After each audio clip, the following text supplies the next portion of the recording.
오늘 우리가 읽은 이 고린도 전서는 고린도 지역에 있는 고린도 교회에 보낸 사도 바울의 편지입니다.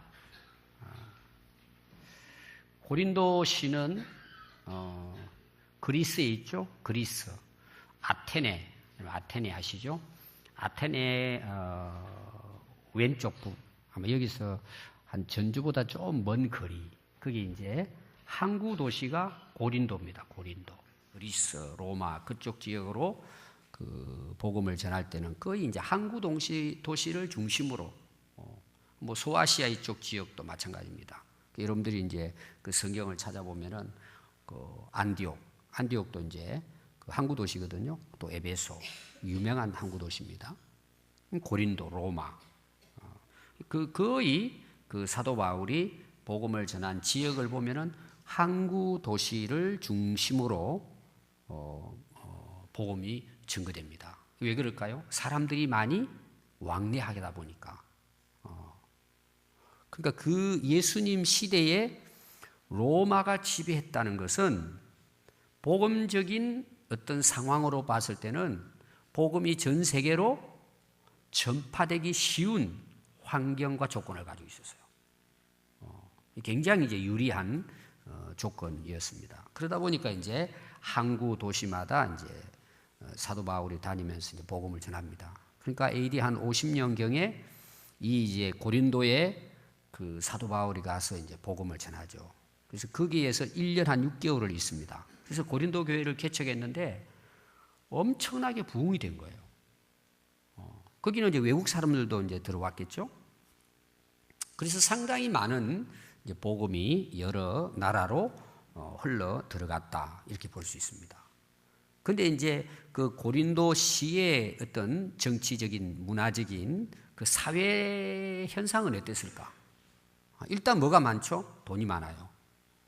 무역상들이 많이 오고 가고 하니까 오늘 우리로 말하면 막 큰 은행들이 있고 기업들이 있고 굉장히 이제 부자의 도시였습니다. 어마어마한 이제 돈이 오갔죠. 이 사람들이 이제 돈이 많으니까 여러분 어떻게 될 것 같아요? 돈만 따라가는 거죠. 돈만 따라갑니다. 그럼 돈이 따라오면 뭐가 같이 따라오느냐? 쾌락 문화가 또 따라옵니다. 술 문화죠. 또 춤 문화. 그다음 뭐겠어요? 성적 타락. 이게 항상 같이 가는 거예요. 그러니까 이 고린도 딱 그러면 사람들이 돈 많고 또 뭐예요? 놀기 좋고 즐기고 쾌락을 즐기는 도시. 그리고 어두우면은 뭐예요? 고린도 딱 이렇게 이야기하면은 타락한 도시. 야, 저 고린도 갔다 그러면은 타락했다는 의미가 있는 거예요.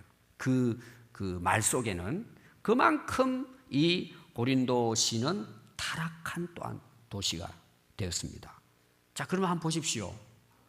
그 타락된 도시에 사도 바울이 복음을 전해서 고린도 교회가 성장을 합니다. 이게 얼마나 이제 열심히 했으면 1년 반 동안을 사도 바울이 거기에서 집중해서 복음을 전했겠어요. 그럼 한번 보십시오. 지금 사회 현상이에요. 이런 이제 고린도시의 이제 상황이. 그러면은 교회는 어땠을 것 같아요? 사람들은 많이 찾아와요. 많이 찾아오겠죠. 뭐 여러 사람들이 이제 찾아왔습니다. 근데 교회는 다니는데 사회 나가면 어때요? 돈 중심이고 쾌락 중심이고 노는 문화란 말이에요. 오늘 우리로 말하면은 주일날 이제 예배는 드리기 위해 교회를 왔어요. 근데 교회 문 열고 나가면은 다음 주 또 올 때까지는 뭐예요? 세상 속에 살잖아요. 그러니까 복음은 좋은데, 예수 믿는 것은 좋은데, 정말 예수님을 따라서 건전하고, 그리고 거룩하게 살아간다는 것은 이게 쉽지 않다는 거예요. 그 상황 자체가. 그러니까 고린도 교회가 어떻게 되겠어요? 당연히 문제가 많겠죠. 그게 이제 여러분 1장부터 나오는 내용을 쭉 보면은 그런 문제가 있는 고린도 교회의 모습이 나옵니다. 그럼 고린도 전서를 왜 전했겠어요? 그런 고린도 교회 상황이기 때문에 사도 바울이 떠나고 난 이후에 그 교회가 또 사도 바울이 있을 때는 좀 괜찮았을 거예요. 그런 소식이 계속 들려오잖아요. 나중에 보면 굉장히 심하게 이야기합니다. 이제 사도 바울이. 그래서 오늘 이 읽은 이 10장 1절부터 이제 13절 말씀은 이런 고린도 교회, 그 사회에 물들여져 있는 이 고린도 교회에 교훈하는 내용이에요. 그럼 여러분들이 1장부터 보면 고린도 교회의 문제가 딱 나옵니다. 이제 우리 그 대부분 성도들이 초대교회로 돌아가자 이런 말을 하는데, 이제 좋은 뜻으로 그런 이제 그 말을 하겠죠. 실제로 초대교회를 딱 펼쳐보면 어때요? 오늘 우리 살아가는 이 세상이나 거의 비슷해요. 오늘 우리 한국 교회나 어느 교회나 비슷해요. 다 똑같은 문제를 갖고 있단 말이에요. 왜 그럴까요? 교회가 세상 속에 있기 때문이에요.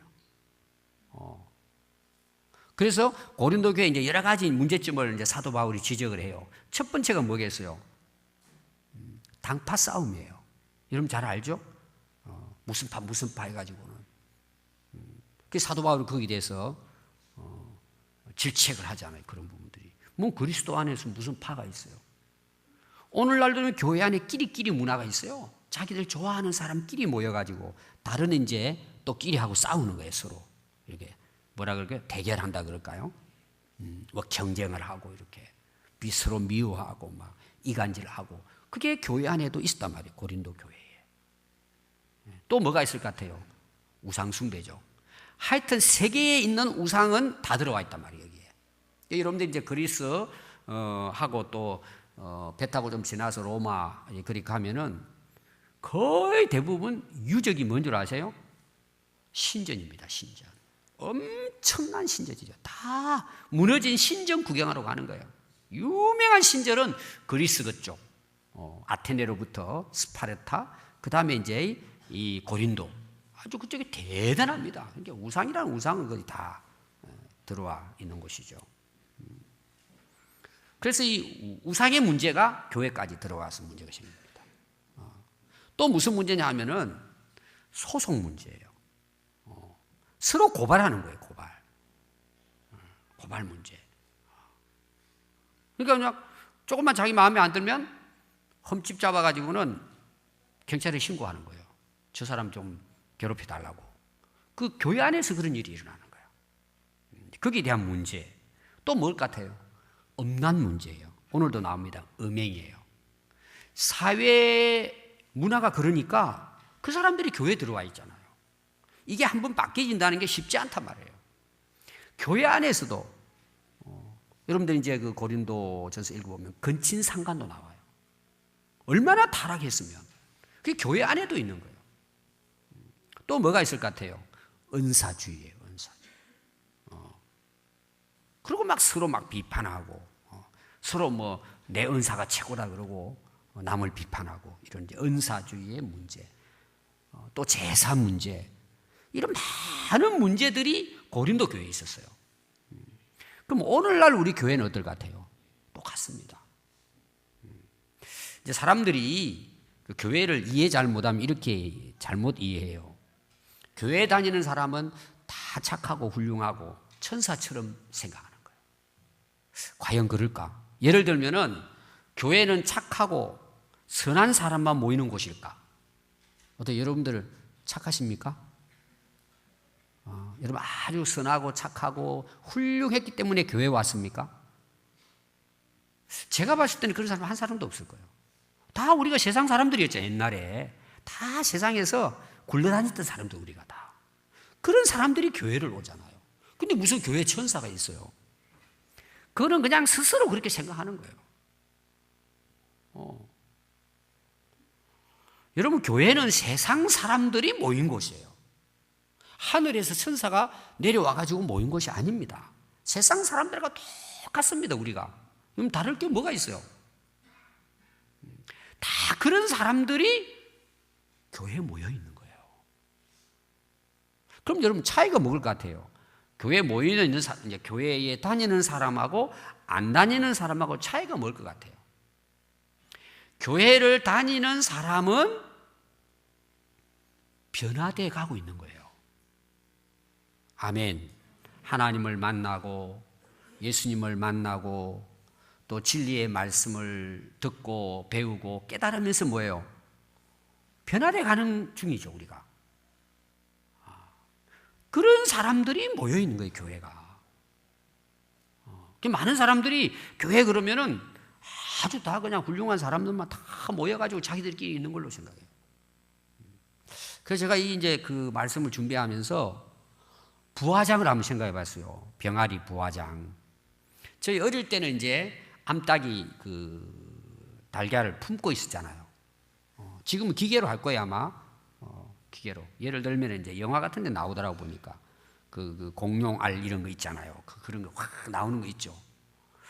그 이제 알들이 이제 이게 굴 같은데 다 이제 부화가 되고 있는 중이에요, 지금. 온도에 딱 맞춰가지고. 그러니까 이제 여기서 한 마리 톡 튀어나오고 또 며칠 지나게 이게 튀어나오고. 여러분 실제로 부화장 가면 그럴 거예요. 물론 뭐 온도를 맞춰가지고 정확하게 뭐 21일인가 해가지고는 탁 하는 것도 있지만은 막 큰 부화장 같은 막 오늘 아침에 병아리 또 알을 깨고 나오고 또 며칠 여기서 막 나오고 이런 거 있죠. 저는 이걸 교회 모습으로 생각해 본 거예요. 우리가 이제 교회 오면은 하나님 말씀을 듣고 하나님의 은혜와 사랑을 깨닫잖아요. 그 은혜를 받잖아, 우리가. 주님의 그 사랑의 그 따뜻한 품 안에서 우리가 이제 뭐예요? 알을 깨나듯이 부화하듯이 우리가 거듭나는 경험이 우리 성도들이 있잖아요. 그래서 어느 날 봤더니 저분이 교회 온 지 한 6개월밖에 안 되는데 부화가 됐어요. 어떤 사람 또 봤더니 또 뺑아리 빽빽하고 또 나와요. 이게 교회 모습이에요. 그러면서 계속 갈수록 뭐예요? 변화가 돼요. 그리고 병아리가 또 뭐 처음부터 암탉이 되는 게 아니잖아요. 또 자라는 거죠, 자라는 거. 자라다 또 뭐 예를 들어 저희들끼리 또 막 뜯고 싸우기도 하고. 그 생각이 제가 났어요. 우리가 알이라면 알. 아직은 병아리가 안 된. 교회에 와가지고 하나님의 은혜를 깨닫고 십자가의 은혜를 깨달으면서 하나님의 사람으로 거듭나는 거예요. 부화가 돼서 알이 바꿔서 병아리가 되고 닭이 되고 어른이 나중에 또 알을 낳고. 그런 과정들이 교회 안에 있는 것뿐이에요. 또 그렇게 한다고 해서 우리가 예수 믿고 거듭나고 구원받았다고 세상에 나가면은 완전히 뭐 천사처럼 삽니까? 또 영적 싸움이 있어요. 큰 믿음을 지키려고 하는데 여러분 세상이 그냥 내버려 둡니까? 여러분들 술 친구들이 내버려 둡니까? 괜히 술 먹이려고 또 괴롭힙니다. 우리가 또 세상에 나가면 유혹이 얼마나 많습니까? 그냥 두질 않습니다. 은혜 받는 것을. 그러니까 막 쓰러지고 넘어지고 이렇게 하는 거예요.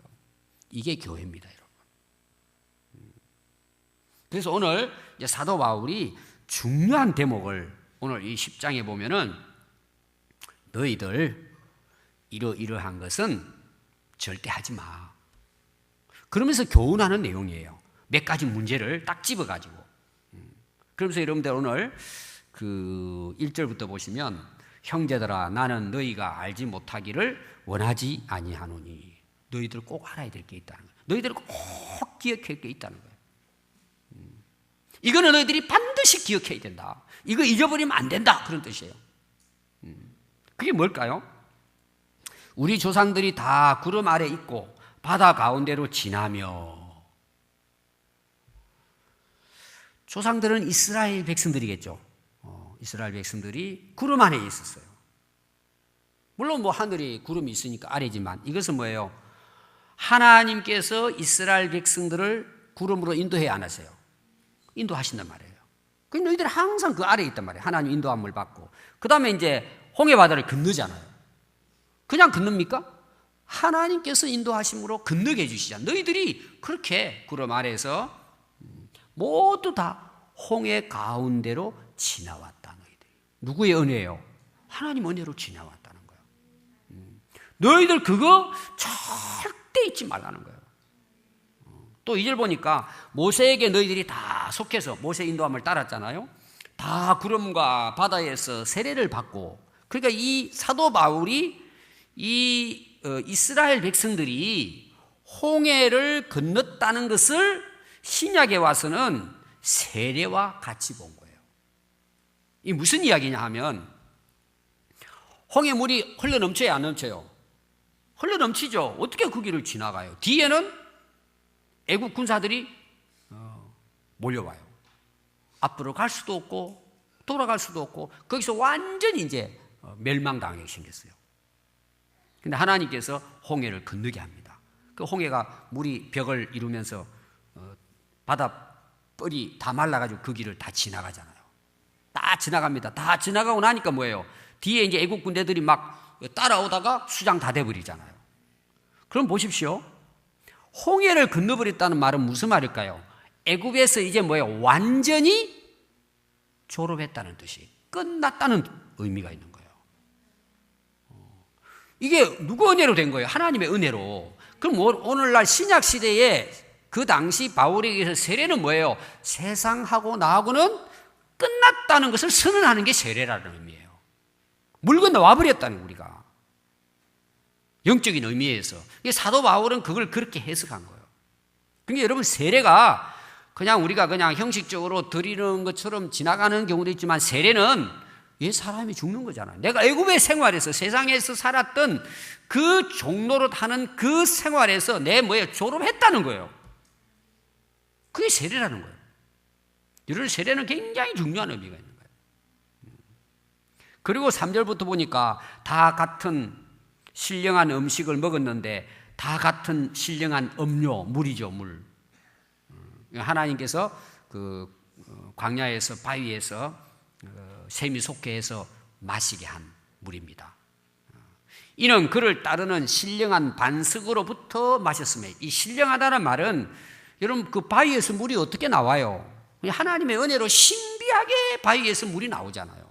모세를 통해 가지고. 그래서 신령한 물이에요. 사람들이 만들어낼 수 있는 것이 아니고 하나님의 은혜로 마실 수 있는 물이에요. 근데 그걸 사도 바울은 또 신약에 와서는 그걸 어떻게 해석하느냐? 그 반석, 그 바위가 곧 뭐냐? 예수 그리스도를 말하는 것이다. 이게 신약에 와서 뭐예요? 지난주에 설교했습니다. 예수님은 생명이시다. 우리의 생수 되시잖아요. 그 물을 마시는 자마다 영원히 목마르지 않을 것이다. 그건 하나님만 줄 수 있는 물이에요. 예수님만 줄 수 있는 생수예요. 그래서 신령한 거예요. 그러니까 사도 바울은 구약의 이스라엘 백성들이 구원받은 것을 오늘날 이 시대의 예수 그리스도를 통해서 우리가 구원받은 것하고는 뭐예요? 같이 연결해서 설명하는 거예요. 그럼 오늘 그 당시 지금 고린도 교회 성도들에게 이 말씀을 하잖아요. 너희들 절대 잊지 말아야 될 게 있다. 그게 뭐냐? 이스라엘 백성들을 그렇게 인도하셨던 그 하나님의 은혜, 우리가 세례받고 구원받은 그리스도 안에서 구원받은 이 은혜를 너희들 절대 잊지 말아라는 거예요. 제가 이제 결론의 이 부분 한 번 더 설명하겠습니다. 또 5절부터 보면 그러나 그들의 이스라엘 백성들이에요. 그 60만이 넘는 사람들이 이제 구출받아 가지고 나오잖아요. 근데 하나님은 그 수많은 사람들을 기뻐하지 아니하시고 그 가운데 거의 대부분이 뭐예요? 광야에서 멸망을 받았다는 거예요. 이제 광야에서 40년 있으니까 40년 안에 태어난 그 2세들이 많이 있겠죠. 그들 말고 20세 이상 된 자, 그 광야에서 하나님이 약속해서 그들을 불러내는데 광야에서 거의 다 죽었다는 거예요. 그게 하나님의 지금 그 말씀이 뭐라는 거예요? 나는 다수를 기뻐하지 않는다. 자, 사람들은 숫자를 가지고 이깁니다. 점수도 100점이 좋아요, 70점이 좋아요. 세상 사람들은 100점을 우선으로 칩니다. 돈이 10억 있는 게 좋아요, 1000만 원 있는 게 좋아요. 여러분 10억 있는 사람하고 1000만 원 가진 사람하고는 걸음걸이가 다르다 그러잖아요. 진짜. 여러분 다 경험하잖아요. 호주머니에 돈 100만 원 들은 사람하고 시내버스비도 없는 사람하고 여러분 걸음걸이가 어떨 것 같아요?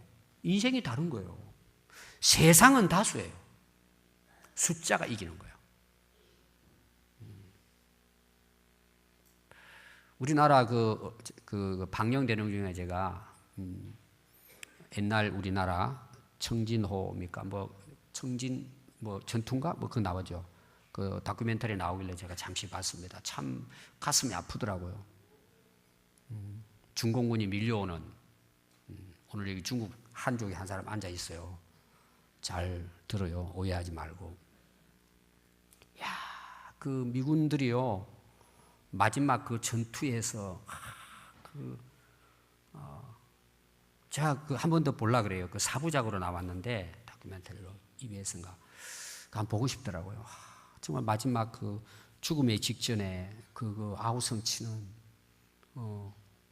어제 우리 민다이 전도사하고 우리 여기 그 군산 여기 해변가에 있는 그 함선 있죠.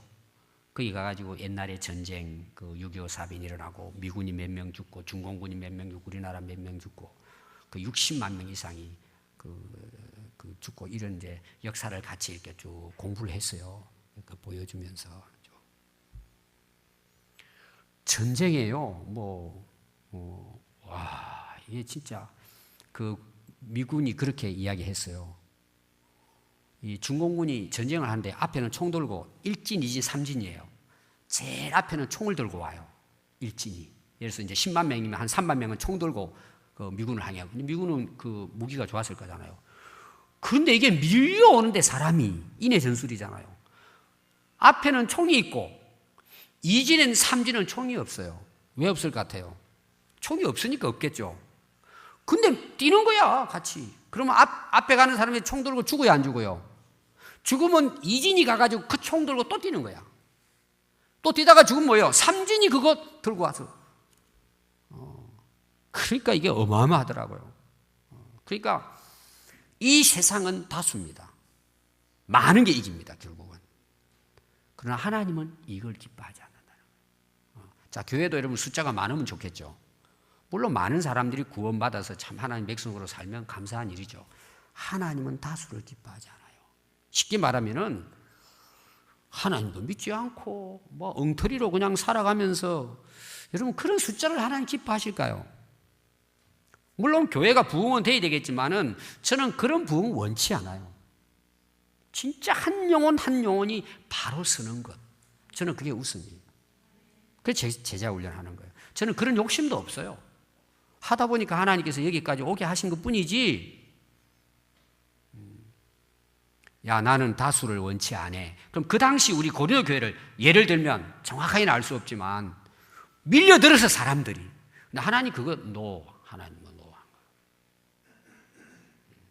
하나님 노라는 거예요. 세상에 나가면 맨날 세상하고 똑같이 살면서 주일날 예배당에는 찾아온다 이거죠. 하나님은 그런 사람 노라는 거예요. 지금 그 이스라엘 그때 역사를 이야기하는 거잖아요. 본보기가 되도록. 여러분 꼭 기억해야 돼요. 우리는 다수의 시험 들어요. 굉장히 많이 시험 듭니다. 아파트 평수 그거 가지고 자랑하고. 여러분 자녀 좀 많이 낳아서 자랑하십시오. 요새 자녀들이 부족한데.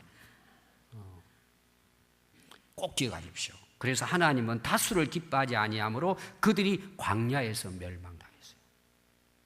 왜 그런지를 그 다음에 이유가 나와요. 6절, 이러한 일은 우리의 본복입니다. 다른 성경은, 전의 성경은 거울이라고 하면 나올 거예요. 거울. 우리의 거울이 되어 우리로 하여금 그들이 악을 즐겨한 것 같이 즐겨하는 자가 되지 않게 하려 함이라. 그러니까 지금 사도 바울이 고린도 교회 성도들이 하고자 하는 말씀의 주제는 이거예요.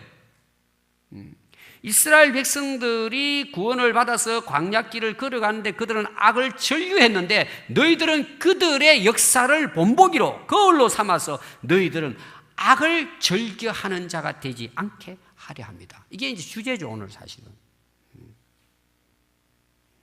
그럼 무슨 악일까? 이거 이제 제가 말씀을 드리려고 합니다. 7절부터 보니까 첫 번째는 뭐냐? 우상숭배입니다. 우상숭배. 그들 가운데 어떤 사람들과 같이 너희는 우상 숭배하는 자가 되지 말라. 기록된 바 백성이 앉아 먹고 마시며 일어나서 뛰논다 함과 같으니라. 출애굽기 32장에 보면 모세가 이제 시내산에 올라가서 내려오는 게 좀 늦어지니까 금부치를 다 모아가지고 금 송아지를 만들어가지고 춤을 추면서 숭배하는 내용을 지금 사도 바울이 예를 든 것입니다. 그래서 거기 보면 하나님께서 그들을 이제 치시는 그런 내용이 나오죠. 그 성경에는 하나님 제일 싫어하는 게 뭐예요? 우상숭배. 여러분 잘 알죠? 우상숭배. 자, 우상 숭배의 사실은 주인공은 제가 누구라 그랬죠? 자기 자신. 그러니까 우리가 여러 가지 우리 신앙생활 하면서도 어려운 문제 뭐 이런 게 있지만 또 인생을 살아가면서도 내 인생이 불행해지고 하는 여러 가지 이유가 있어요. 충분히 있습니다. 그러나 저는 제일 큰 이유가 뭘까? 자기 자신이에요. 자기 때문에 자기가 망하는 거예요. 자기 우월주의, 자기 명예주의, 자기 성공주의, 자기밖에 모르는 거예요. 그게 우상이죠. 자, 두 번째 여러분 그들의 악입니다. 8절 보니까 그들 중에 어떤 사람들이 음행하다가 하루에 2만 3천 명이 죽었나니 우리는 그들과 같이 음행하지 말자. 음행하지 말라는 거예요. 그럼 그 당시 보십시오. 앞에 우상숭배 많았죠? 고린도 지역. 그 다음 뭐예요? 음행, 영적 타락. 오늘 시대 한번 보십시오. 우리가 그 속에 다 살고 있어 지금. 그 당시는 두말할 것도 없어요. 그래서 민수기 25장에 보면은요, 이 이스라엘 백성들이 지나가다가 시딤에 머물러 가지고 그 모압 여인들하고, 이방 여인이죠, 모압 지역에 와서 모압 여인들하고 음행을 합니다.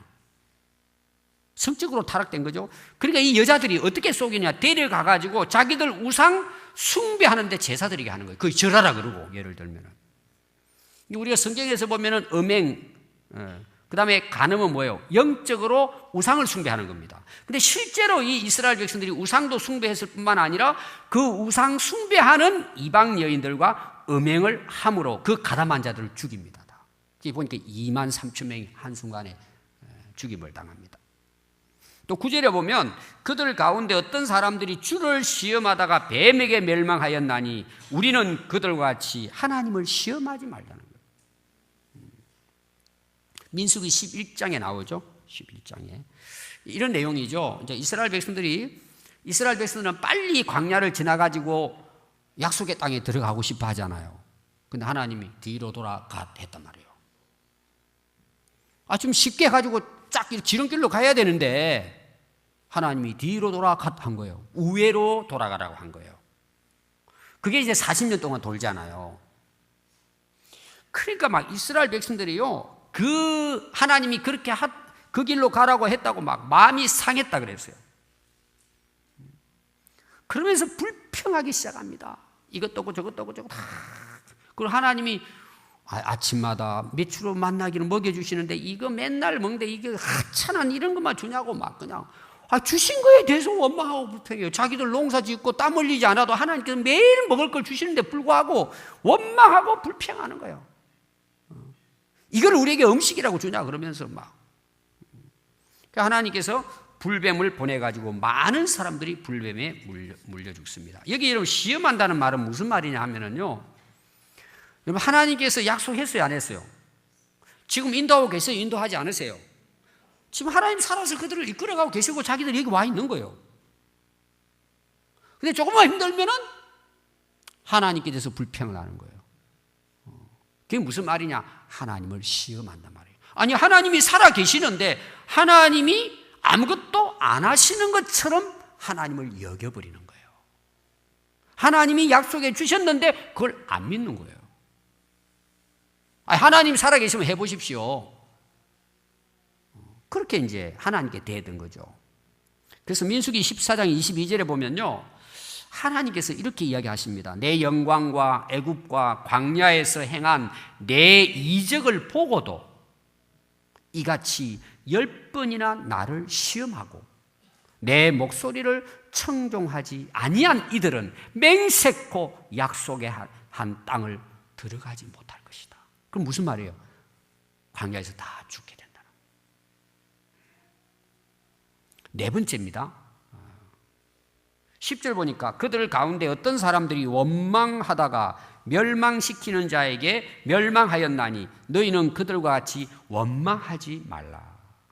오늘 제가 주제가 원망하지 말라는 거예요. 원망. 다 포함은 되지만 민수기 이제 13장에 나오는 이제 내용을 그 사도 바울이 생각하면서 이제 이 말씀을 했습니다. 이제 13장과 14장은 13장은 후반부고 그 다음에 이제 14장으로 이어지는데 민수기, 그게 무슨 내용이에요? 정탐꾼 이야기예요. 하나님께서 이제 약속한 땅을 거기서 바로 올라가면 이제 가데스 바네아라는데 도착했다 그랬죠. 거기에서 이제 헤브론 쪽으로 올라간단 말이에요. 그 조금 올라가면 바로 이제 약속의 땅이에요. 딱 거기 와서 하나님 마지막 시험을 치르는 거예요.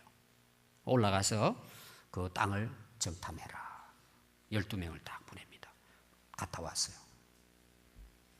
그 13장 30절에는 이제 갈렙이 이야기를 하는 것입니다. 그 앞에 내용은 뭐냐 하면 이런 거예요. 막 열 정탐꾼이 막 울면서 우리 다 죽었다. 이제 큰일 났다. 우리는 살아날 길이 없다. 우리가 가서 보니까 우리는 그들 보기에 메뚜기 같다. 그리고 악평을 하는 거예요. 그러니까 그 소리를 듣고는 막 14장 민수기 14장 1절에 보니까 온 회중이 소리 높여 부르짖으며 밤을 새도록 통곡했다는 거예요. 그러면서 2절에 보면요. 14장 2절에 이스라엘 자손이 다 모세와 아론을 원망하며 내가 너희에게 온 회중이 그들에게 이르되 우리가 애굽 땅에서 죽었으면 좋았는데 왜 이 광야에 불러서 여기서 우리가 죽게 되느냐. 그들의 원망이 뭐냐. 차라리 우리가 죽었으면. 그래서 결국 뭐예요? 애굽으로 돌아가자는 거예요. 지금 여기까지 와가지고 조금 올라가면 되는데. 그래서 14장 26절에 보면 여호와께서 말씀하십니다. 모세와 아론에게 말씀하여 이르기를 나를 원망하는 이 악한 회중에게 내가 어느 때까지 참으랴. 이스라엘 자손이 나를 향하여 원망하는 바 그 원망하는 말을 내가 들으노라. 내 삶을 두고 맹세하노라. 너희 말이 내 귀에 들린 대로 내가 너희에게 행할 것이다. 14장 32절에는요. 너희의 시체는 이 광야에 엎드려질 것이고 너희 자녀들은 너희 반역한 죄를 지고 너희의 시체가 광야에서 소멸되기까지 40년을 광야에서 방하는 자가 될 것이다. 결국은 뭘까요? 이스라엘 백성들이 광야에서 다 엎드려지고 갈렙과 여호수아와 그 2세들만 가나안 땅에 들어간 결정적인 이유, 다 앞에 나오는 다 포함은 되지만 40년을 뺑뺑이를 돌고 그 결정적인 것은 뭐예요? 악평을 하고 하나님을 원망하고 불평하면서 우리는 죽었다. 하나님이 우리를 죽일 데가 없어서 여기 와서 우리를 죽이려고 하느냐. 이제 곧 들어가면 되는데 그 마지막까지 뭐예요? 버리지 못한 게 뭐예요? 원망이에요. 마지막까지 버리지 못한 거. 자, 우상숭배도 지나왔어요. 엄행도 지나왔어요. 하나님 시험하는 것도 지나왔어요.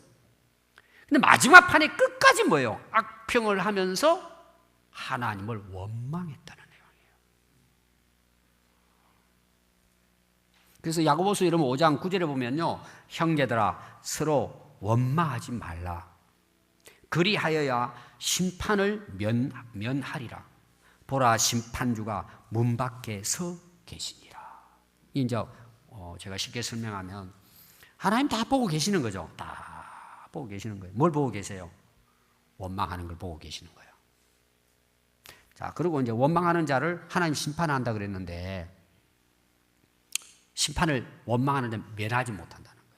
딱 기다리고 있다는 게 심판하시기 위해서. 우리는 원망을 쉽게 합니다. 그래서 여러분 오늘 11절이 무슨 말씀이에요? 그들에게 일어난 이런 일을 본보기가 되고 또한 말세를 만난 우리를 깨우치기 위하여 기록하였느니라. 그런즉 선줄로 생각하는 자는 넘어질까 조심하라. 자, 이스라엘 백성들은요 수많은 뭐예요? 기적을 경험했잖아요. 진짜 100% 하나님의 은혜로 지금 광야를 지나왔잖아요. 아니 430년 동안 애굽의 종살이에서 구원받았어요. 홍해를 마른 땅처럼 건넜어요. 하나님이 40년 동안 앞서가시면서 인도해 주시고 매일매일 만나와 메추라기로 먹게 해 주셨어요. 그런데 결론은 뭐예요? 하나님이 약속한 땅이 여러분 아름다워야죠. 하나님 약속한 땅이 즉각 꿀이 흘러야 맞죠, 그게. 그 맞는 거잖아요. 그 갈렙과 여호수아는 맞다는 거지. 하나님 다 준비하는 게 이렇게 좋은 땅이다. 그게 맞는 거잖아요. 우리가 진짜 하나님 말씀을 믿는다면. 근데 그걸 악평을 하고 그걸 원망하는 거예요. 그리고 이게 원망은요, 이 지금 그 이스라엘 백성들의 원망은 뭐냐? 자기 생각해서 원망이에요. 실제로 그런 일이 일어나지 않는데 그렇게 일어날 거라고 생각하고 원망하는 거예요. 그럼 왜 이런 원망이 일어나요? 결론은 믿음이 없다는 내용이에요. 그러니까 여러분, 이 원망 때문에 그들이 멸망을 당하지만 그 원망의 뿌리는 뭐예요? 하나님께 대한 믿음이 없기 때문이에요. 그럼 바꿔 말하면 믿음 없는 사람의 특징이 뭘까요? 모든 매사가 원망하고 불평합니다.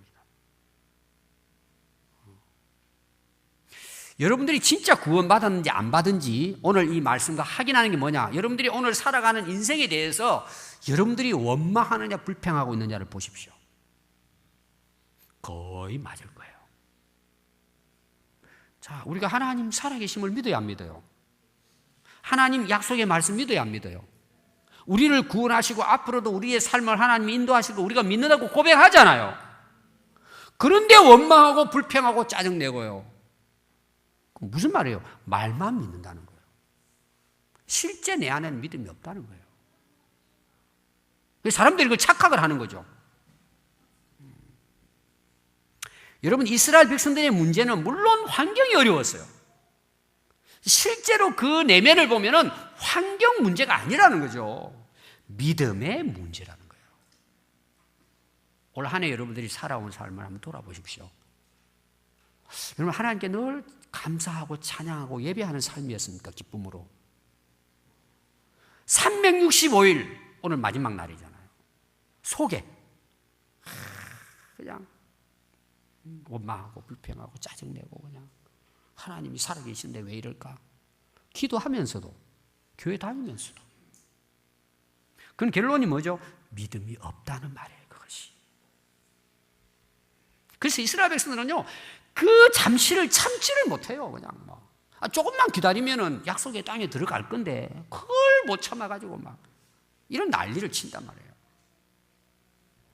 이 원망과 불평을 입에 달고 다니는 제자가 한 사람이 있었어요.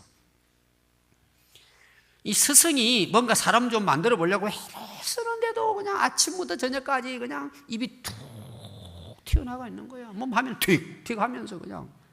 그래서 스승이 불렀어요. 야, 너 가가지고 저기 소금을 한 대접 가져와라. 소금을. 그리고 물 한 사발 가져와라. 그리고 또 툭툭툭 하면서 뭐 쓸데없는 걸 또 뭐 시키냐 그러고는 이제 가져왔어요. 그 소금을 물에다 타라. 물에 탔어요. 물도 흘러가면서 틱틱 하면서 막 또 신경질내고 탔어요. 너 마셔. 마시라니. 또 스승이 마시라는데 어떻게 막 그냥 이걸 어떻게 마시라고. 쿡쿡 마셔서 제대로 마셔요? 토하고 그러죠. 야, 맛이 어떠냐? 스승이 물어봐. 짭니다. 그래, 너 따라와. 그럼 호수로 데려갔어요. 너 소금 한 사발 가지고 온 거 호수에다가 탔어요. 그리고 물 한 컵, 호수 물 한 컵 퍼가지고 마셔봐. 맛이 어떠냐? 시원한데요. 그래서 스승이 이런 말을 했습니다. 인생의 고통은 소금과 같은 것이다. 그런데 짠맛의 정도는 담는 그릇에 달라지는 법이야. 내 속에 고통이 있고 원망과 불평한 일이 생긴다면 그때 너는 컵과 같은 존재가 되지 말고 호수와 같은 사람이 되도록 해라. 무슨 이야기예요? 물론 소금이 짜지만 그걸 막 원망하고 불평하는 것은 네 그릇의 문제라는 거예요. 오늘 우리로 말하면 뭐예요? 오늘 삶 다 상황이 달라요. 우리 성도들이 하나님을 믿는다고 하면서도 왜 원망할까요? 믿음의 그릇 차이예요. 여러분, 고린도서 10장 1절부터 그 3절 내용은 기억하라는 거잖아요. 하나님이 너희들을 구원해내시고 이런 걸. 그럼 우리가 하루하루 주어진 삶을 원망 불평하지 않고 감사하면서 하루하루 승리하는 살아가는 인생이 어디 있을까요? 어떻게 하면 우리가 이 어려운 인생을 살아가면서 원망하지 않고 불평하지 않고 살아갈 수 있을까요?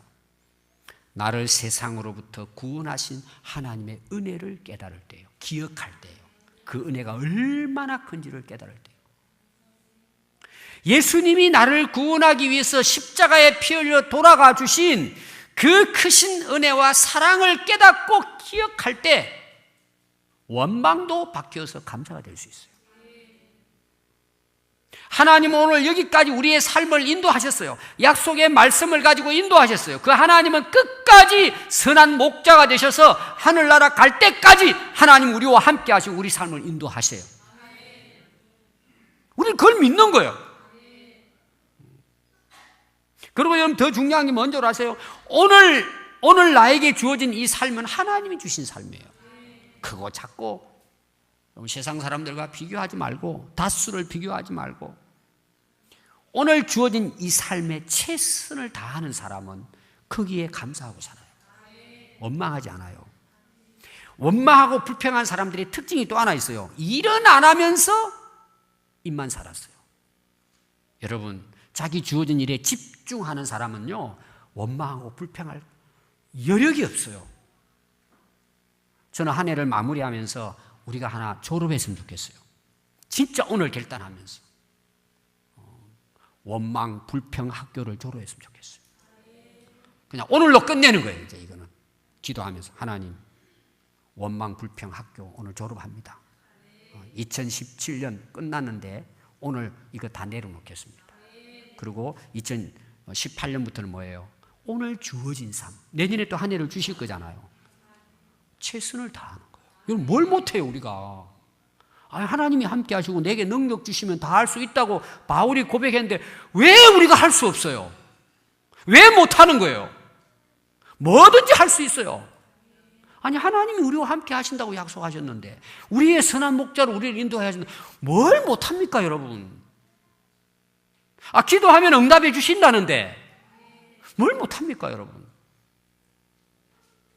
그래서 새해에는 여러분, 우리 원망 불평 진짜 졸업하고 하나님 주시는 모든 것 감사하면서 앞으로 평생의 삶을 승리할 수 있기를 바라요. 오늘 말씀은 지금은 말세라고 그랬어요. 이 이스라엘 백성들이 오늘 우리의 삶의 거울이라는 거예요. 여러분, 교만하지 말고 나는 다 됐다 생각하지 말고 항상 넘어질까 조심하면서 더 깨어서 말씀과 기도로 믿음으로 승리하는 새해가 될 수 있기 바랍니다. 기도하겠습니다.